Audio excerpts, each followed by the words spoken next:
This episode is brought to you by Progressive Insurance. Do you ever think about switching insurance companies to see if you could save some cash? Progressive makes it easy. Just drop in some details about yourself and see if you're eligible to save money when you bundle your home and auto policies. The process only takes minutes, and it could mean hundreds more in your pocket. Visit Progressive.com after this episode to see if you could save. Progressive Casualty Insurance Company and Affiliates. Potential savings will vary. Not available in all states. To enjoy this episode of Forensic Tales ad-free, check us out on Patreon. Patreon.com/Forensic Tales. Forensic Tales discusses topics that some listeners may find disturbing. The contents of this episode may not be suitable for everyone. Listener discretion is advised. Imagine waking up to finding your entire world shattered and being told you're the one who destroyed it. In 1997, Phoenix, Arizona, was rocked by a gruesome and baffling crime. Yarmila Falater, a devoted wife and mother, was found stabbed over 40 times and drowned in her own backyard pool. The suspect, her husband, Scott Falater, a devout Mormon with no history of violence, who claimed he had no memory of the attack. His defense? He was sleepwalking. Could someone really commit such a brutal murder while asleep? Or was this a calculated cover-up cloaked in pseudoscience? This is the story of Yarmila Falater, a case that would challenge the limits of forensic psychology and force a jury to decide whether sleepwalking can be deadly. This is Forensic Tales, episode number 287, The Murder of Yarmila Falater.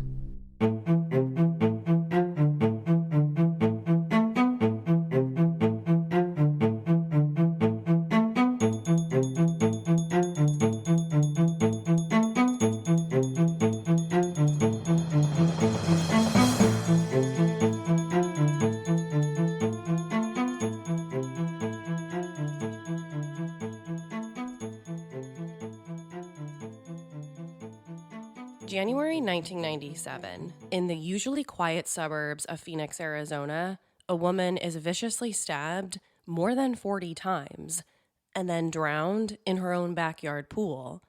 The suspect, her husband, a man with no criminal record, no history of violence, and no known motive. When police arrived, he didn't run, he didn't fight, he didn't even seem to understand what had happened. In fact, he claimed he'd been asleep the entire time. Scott Falater's defense would go on to become one of the most controversial in American legal history. He said he murdered his wife while sleepwalking, not awake, not aware, not in control. Could someone really carry out such a brutal act, stab their spouse, drag their body, hide evidence, change clothes, and then return to bed, all without ever waking up? To understand how bizarre and unbelievable this case seemed, we have to start with the Falater family. They lived in a modest, middle-income home in a quiet Phoenix suburb, a place often described as safe, friendly, and ideal for raising children. Scott Falater was the respected product engineer at Motorola. His wife, Yarmila, who he lovingly called Yarm, was a stay-at-home mom to their two children, 12-year-old Michael, 15-year-old Megan. By 1997, Scott and Yarmila had been happily married for more than 2 decades. They were high school sweethearts who had grown up together, and according to friends and neighbors, they seemed like the picture of a perfect couple. Their lives were also deeply rooted in religion. Though they were both born into Catholic families, Scott and Yarmila both became Mormons before they got married, and religion quickly became a cornerstone of their family life. According to their son Michael, the Falaters were deeply involved in the LDS Church. Scott even volunteered to teach early morning seminary classes. He'd be at church by 6 a.m., leading Bible study, before driving the kids off to school and then heading in for a full day at the office. To anyone looking in from the outside, They were the epitome of a wholesome, tight-knit American family. There were no warning signs, no secrets, no red flags. Thursday, January 16th, 1997. By all accounts, it was an ordinary night in the Falater household. The family had dinner together, something that they made a point to do during the week. Afterward, Scott prepared for the early morning Bible class he was scheduled to teach the next day. The kids, 15-year-old Megan and 12-year-old Michael, headed off to bed sometime around 9. Just before Scott turned in for the night, Yarmila had asked him for a favor. She wanted him to fix the backyard pool filter. Despite a long day that had started well before dawn, teaching at the Bible study class, working a full shift as an engineer, and then coming home to play the role of a father and a husband, Scott didn't push back. He says he knew that the pool meant a lot to Yarmila. She hated when the water turned murky or green, and she'd been reminding him to get out there and fix the filter for days now. So even though he was exhausted, he stepped outside and gave it a try. It was now around 9:30. Scott struggled to get the equipment working. He was frustrated, tired, and just ready to call it a night. So eventually, he gave up. He says he walked back into the house and saw Yarmila asleep on the living room couch, dozing off in front of the TV. According to his interview with ABC News, he gently woke her up, kissed her goodnight, and apologized for not being able to fix the filter. He promised to take care of it tomorrow. Then Scott says he went upstairs, went to bed. And that's where the story takes a turn. Sometime later that evening, just after 10, Scott's next-door neighbors, Greg and Sue, heard something strange. From their bedroom window, they picked up what sounded like either moaning or muffled crying. It was faint, but it was coming from the direction of the Falaters' backyard.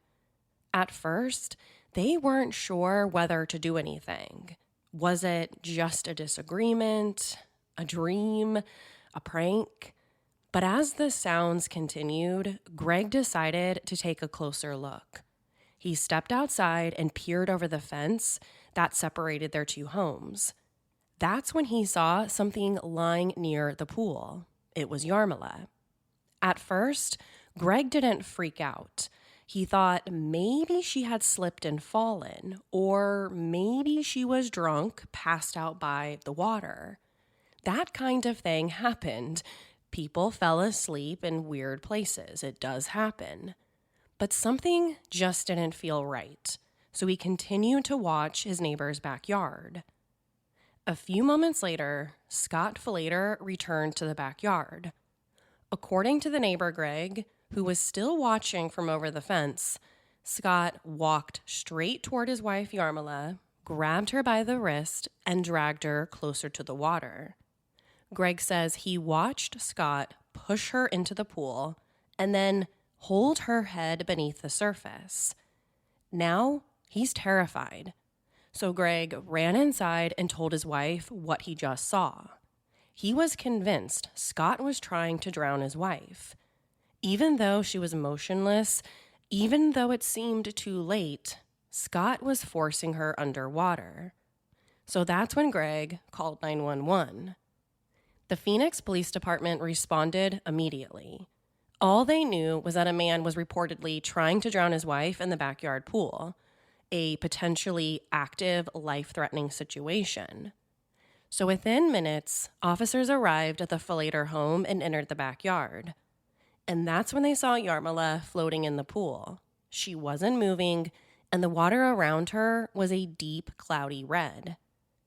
One officer would later describe the scene by saying that it looked like she had been attacked by a shark.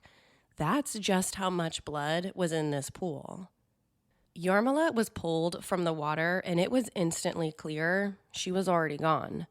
She had been stabbed repeatedly, later confirmed to be 44 stab wounds, and then left to bleed out before being placed in the water.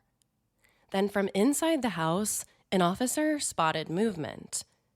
Through a window, they saw Scott Falater casually walking down the hallway. He was wearing a white t-shirt and red flannel pajama pants. Officers drew their guns, shouting for him to come outside with his hands up. They expected a suspect like him to run, a man covered in blood, someone frantic, or expecting someone dangerous. Instead, Scott appeared calm and confused. According to police reports, he looked utterly baffled. He followed their commands, but seemed almost disoriented, asking, "Why are you in my house? What's going on here?" When police asked how many people were inside the home, Scott answered, 4, me, my wife, and our 2 kids. But they already knew. Yarmila was dead in the backyard. Scott was immediately handcuffed and placed in the back of a patrol car. Then inside the house, cops woke up 12-year-old Michael and 15-year-old Megan. They were told, without much explanation, that their parents had gotten into an argument and that their father had killed their mother. That was all they were told in that moment.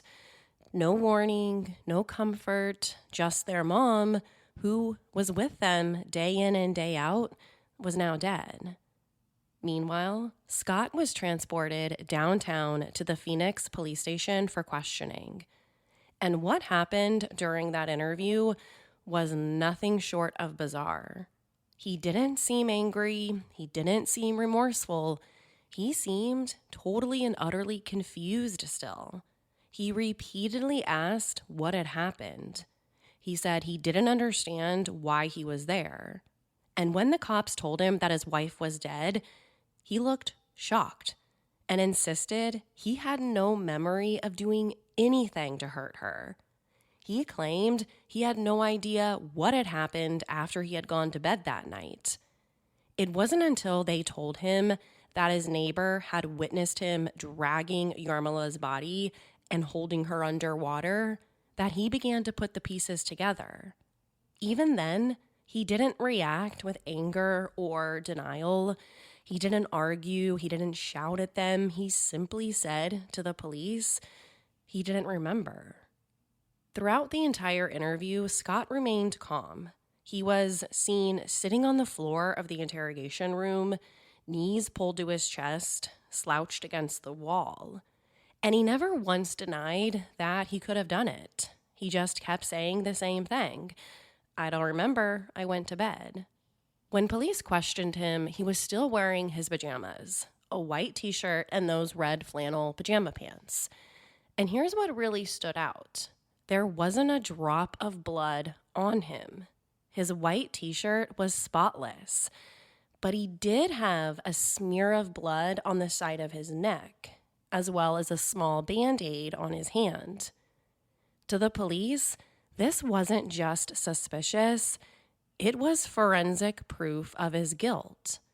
It suggested that after brutally stabbing his wife 44 times, Scott had the presence of mind to go back in the house, go upstairs, remove his bloody clothes, clean himself up, cover a wound on his hand by putting a Band-Aid on, and put on a pair of fresh pajamas before getting back into bed.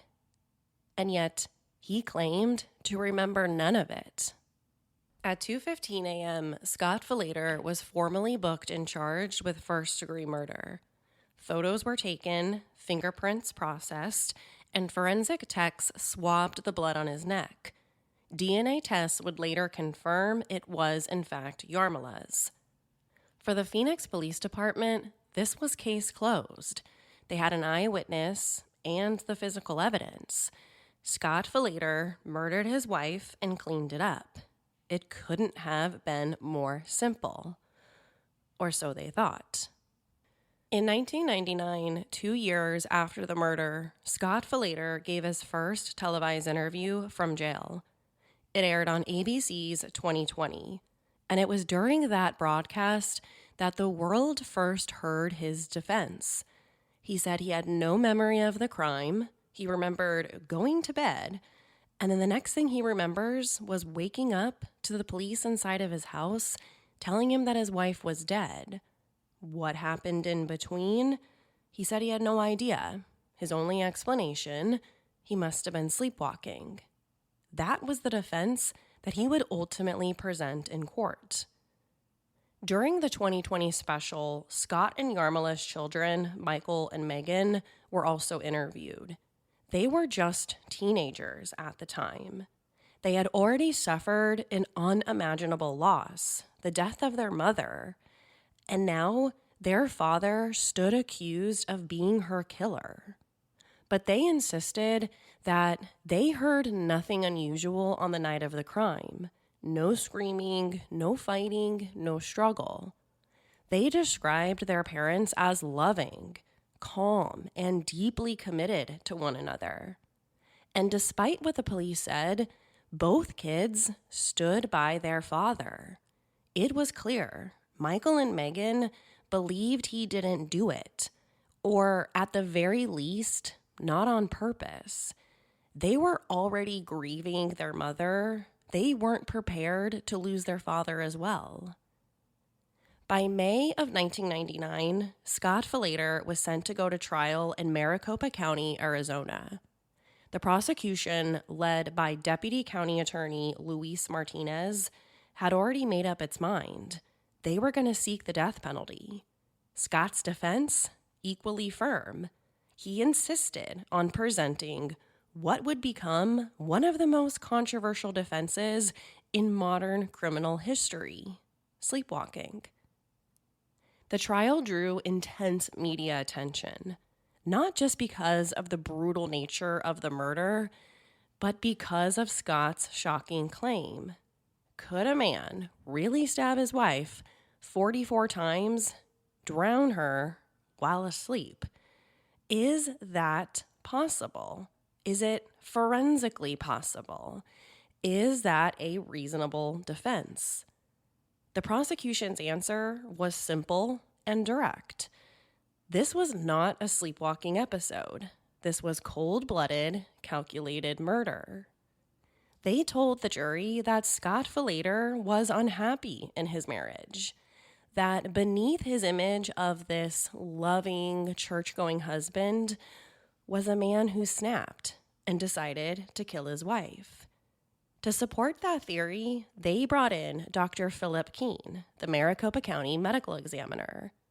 According to Dr. Keene's testimony, Yarmila Falater had been stabbed 44 times. Many of them were defensive wounds. She had fought. She had tried to stop him, and she had been aware. And so they argued he must have been aware too. Going deeper into the crime itself, the entire attack lasted roughly 15 minutes. This wasn't a split-second moment of rage, but perhaps the most damning testimony came from the Falater's neighbor, Greg. He told the jury that on the night of January 16th, he and his wife heard disturbing sounds coming from next door. When he peeked over the fence, he saw Yarmila lying motionless on the ground near the pool. At first, he thought she might be drunk or passed out. So he watched the Falater home for a few more minutes. He saw lights turning on and off inside, and he also saw movement. And then he saw Scott come out of the house. He watched as he put on gloves and then dragged Yarmila into the water. He said Scott not only pushed her into the water, into the pool, but he also held her head underwater. And that's when Greg realized his neighbor, someone that he once called a friend, someone that he had known for years, was trying to murder her. The neighbor's testimony was crucial for prosecutors. He was their only witness. Even Scott couldn't testify to what happened because he claimed he had no memory of it. And Greg said something else that made prosecutors their case even stronger. He testified that Scott appeared calm and completely aware and completely awake the entire time. Wearing gloves before touching the body suggested one thing: preparation. This wasn't sleepwalking, this was staging. Then there was the forensic evidence. Police discovered a bloody knife and Scott's blood-stained clothing hidden inside of his Volvo. Yet when they arrested him, his white t-shirt and pajama pants were spotless. So to the prosecution, it was obvious. Scott changed his clothes and cleaned himself up before the cops showed up. And that Band-Aid on his hand? More proof, they said, that he was aware enough to treat his own wounds.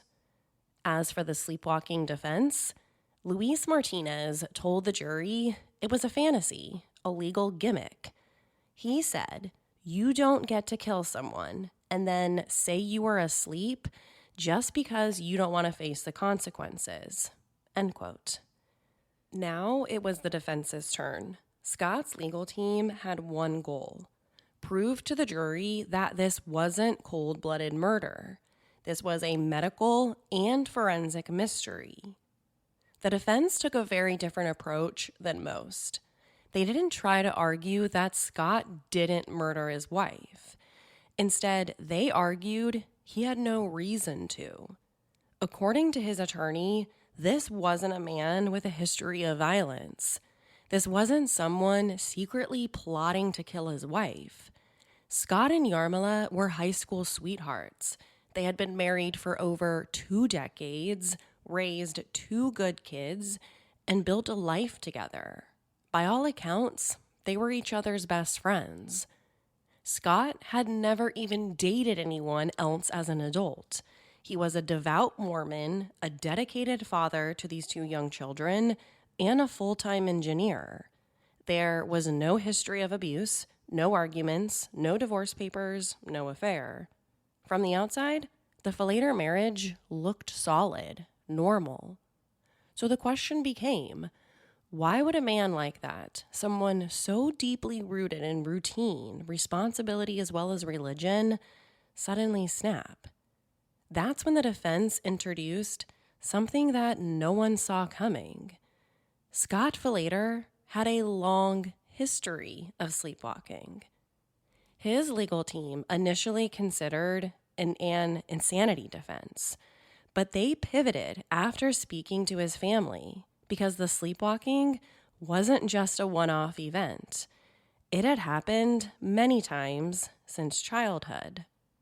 His parents and sister testified that Scott had been sleepwalking for as long as they could remember. One night as a kid, he came downstairs completely dressed for school. This was at 2 o'clock in the morning. Another time, he walked through the house completely naked, unaware of anyone or anything around him. And every time, the next morning, Scott would remember nothing. Eventually, it became kind of a family joke. There goes Scott again off in dreamland. But the jokes suddenly stopped after one of these incidents turned violent. Roughly a month before Scott and Yarmila got married, he was living at home and studying for college finals.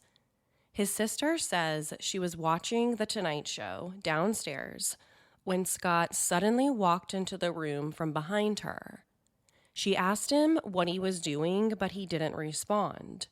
Instead, he walked toward the back door. That's when she realized he must be sleepwalking again.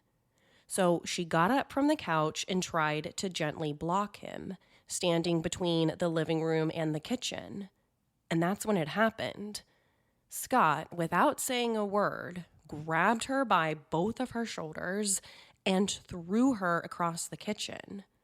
When she told Scott about it the next morning, he had no memory of it. To the defense, that particular moment was crucial. It showed that Scott was capable of complex, even violent actions while asleep.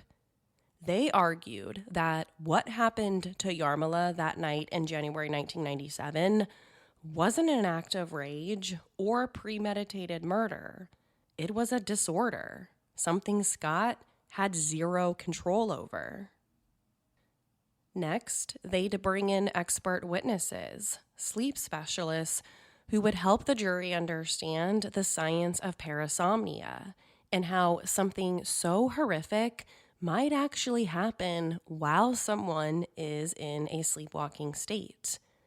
There was also non-REM parasomnia. This is a sleep disorder where someone performs complex behaviors during the deepest phase of sleep, sometimes even violent behaviors, without being aware of it and not having any memory of it afterward. One of the leading sleep experts to testify was Dr. Rosalind Cartwright, a well-respected sleep researcher from Rush University. She told the court that sleepwalking can sometimes involve very elaborate behavior, like driving a car, using tools, or even harming someone, all while the person is essentially in a state of altered consciousness. What triggers these episodes? Experts say that stress, emotional strain, and lack of sleep are the three biggest risk factors that can provoke a sleepwalking episode, especially in people who already have a history of it. And that's where Scott's life leading up to what happened becomes important. At the time, Scott wasn't just juggling a demanding engineering job at Motorola. He was also deeply involved in his church, leading weekly youth education classes and attending frequent meetings. According to testimony, he was under a tremendous amount of stress at work. He had been assigned a major project that was on the verge of collapse. Colleagues said that he was worried about potentially losing his job. He also felt like because this project was failing, that he was letting his team down. Add to that his responsibilities at home, being a father, a husband, a church leader, and you start to see the weight that he was carrying. Sleep experts testified that this kind of chronic stress, combined with the intense pressure he was under at work and at home, likely made Scott especially vulnerable to a parasomnia episode. In fact, according to Dr. Cartwright, the night of January 16th might have been a perfect storm. You have a man with a known sleepwalking history, suffering from high levels of stress, probably not sleeping well, and then given one final trigger, the frustration of trying to fix a pool late at night, end quote. It's also notable that Scott himself told investigators that he had barely been sleeping in the days leading up to the incident. He was exhausted. He'd been staying up late, working on Bible lessons. He said he couldn't get the church curriculum just right, and it was bothering him. So the defense's theory, that lack of sleep, stress, and his lifelong sleeping issues converged that night, causing Scott to commit a crime that he had no memory of. To back it up, the defense also had Scott undergo a sleep study while he was in custody. Doctors monitored his brain activity overnight, and sure enough, Scott experienced abnormal arousals from deep sleep consistent with sleepwalking. It was rare, but not impossible. And for the jury, it presented a deeply uncomfortable question. Was Scott Falater a cold-blooded killer, or was he sleeping when he committed one of the most violent spousal murders the city of Phoenix had ever seen? As the trial wrapped up, both sides gave their closing arguments, and it was clear that this case had surprised the jury. On one hand, they had gruesome forensic evidence. A wife stabbed 44 times and drowned in her backyard pool.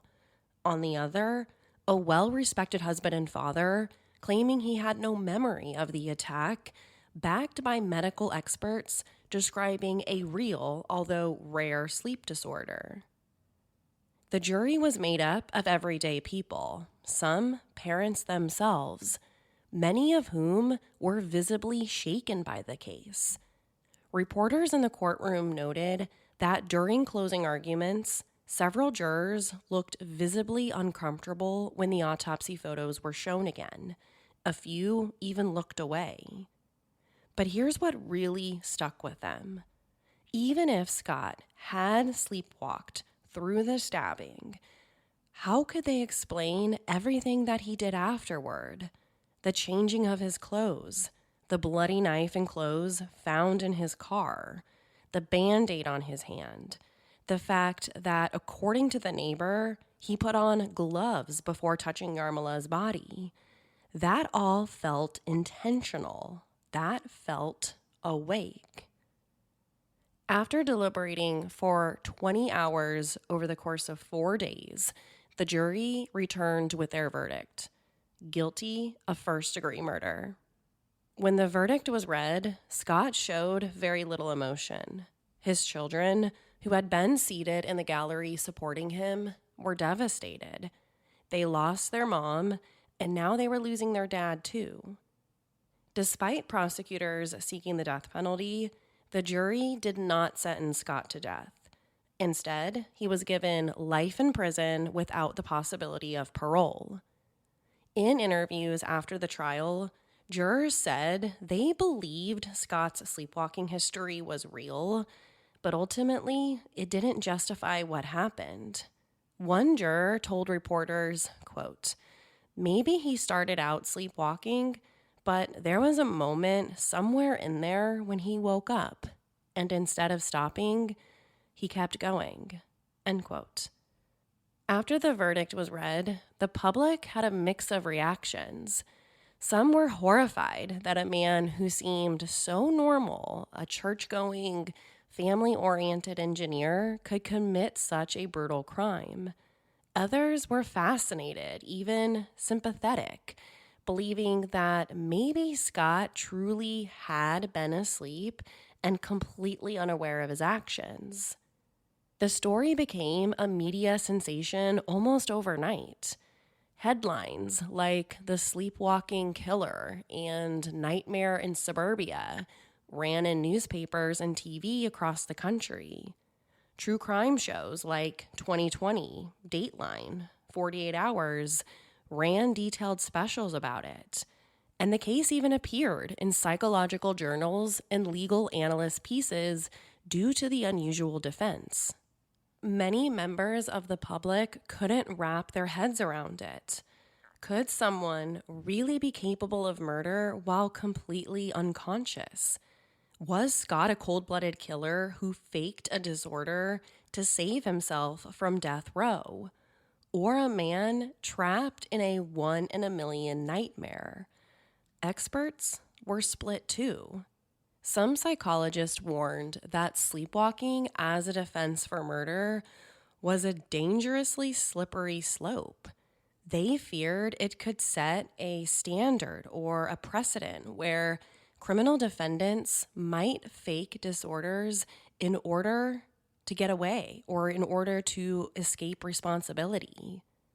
But others pointed to legitimate past cases, like Kenneth Parks in Canada, who was acquitted after killing his in-laws in a sleepwalking state, to show that the science could back it up. Online message boards and talk radio were flooded with opinions as well. Many people voiced sympathy for Scott, as well as heartbreak for his 2 children, who were now without both of their parents. Others expressed pure rage. They felt justice had been served, but were disturbed that someone like Scott could live such a double life. And to this day, this case is still studied in law schools, psychology programs, and by true crime communities. It forced a lot of people to ask some pretty uncomfortable questions. How well do we really know the people we love? What are our minds capable of when we're asleep? And if someone kills while unconscious, is that person guilty? After his conviction in 2000, Scott Falater was sentenced to life in prison without the possibility of parole. He was sent to the Arizona State Prison Complex in Yuma, where he is today. He's now in his 60s and has never wavered from his original story, that he has no memory of the killing and that he was sleepwalking. His 2 children, just teenagers at the time, have stood by their father, publicly stating they didn't believe he would ever knowingly hurt their mother. The Falater case raised difficult questions, not only about guilt and intent, but about how far forensic psychology can and should go in a courtroom. From a forensic standpoint, this case highlights some important, often overlooked truths. There was very little physical forensic evidence linking Scott to the murder scene in a traditional way. His clean pajamas, the fact that he had changed clothes, and the discovery of the bloody items in his Volvo all pointed to intent. But that's what made the forensic psychology angle so important. Sleep experts and forensic psychologists had to determine whether Scott's actions were consistent with an episode of a rare homicidal sleep condition. According to their testimony, it was possible but not definitive. And for prosecutors, possible wasn't good enough. They argued that someone who could change their clothes, clean a wound, and hide evidence wasn't asleep or unconscious. The jury didn't buy it.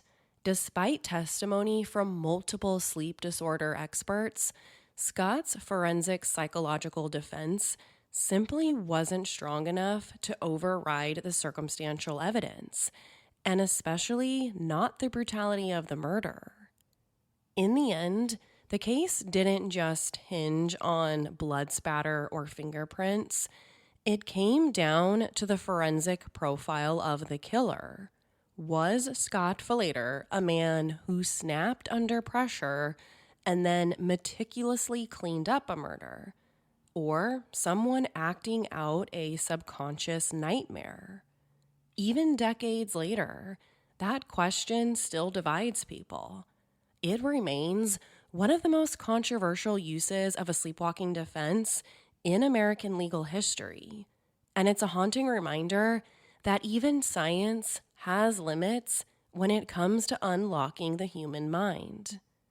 To share your thoughts on this week's episode, follow us on Instagram and Facebook.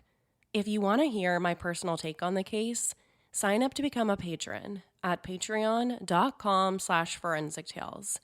After each episode, I release a bonus episode where I share my personal thoughts on the case in more detail. Don't forget to subscribe to Forensic Tales so you never miss an episode. We release a new episode every Monday. If you love the show, consider leaving us a positive review. It helps the show grow. You can also support the show through Patreon. Thank you so much for joining me this week. Be sure to tune in next week for a new story. Until then, remember, not all stories have happy endings. Forensic Tales is a Rockefeller audio production. The show is written and produced by me, Courtney Fretwell. If you'd like to help create compelling new cases, fund research, and assist with production and editing costs, you can support the show with a small monthly contribution. In return, you'll be one of the first to listen to new ad-free episodes and gain access to exclusive content. To learn more, visit patreon.com/forensictales. Forensic Tales is a podcast made possible by our Patreon producers: Tony A., Christine B., Sherry A., Michael D., Nicola, Megan G., Ureli, Jerry, Ann F., Carol A., Shannon D., Marianne C., Lois B., Lynn H., Ashley H., Danielle D., Chrissy D., Brett R., Luz Raquel, and Christine K. If you'd like to become a producer of this show, head over to our Patreon page or send me an email at Courtney@forensictales.com. For a complete list of sources used in this episode, please visit forensictales.com. Thank you for listening, and see you next week. Until then, remember, not all stories have happy endings.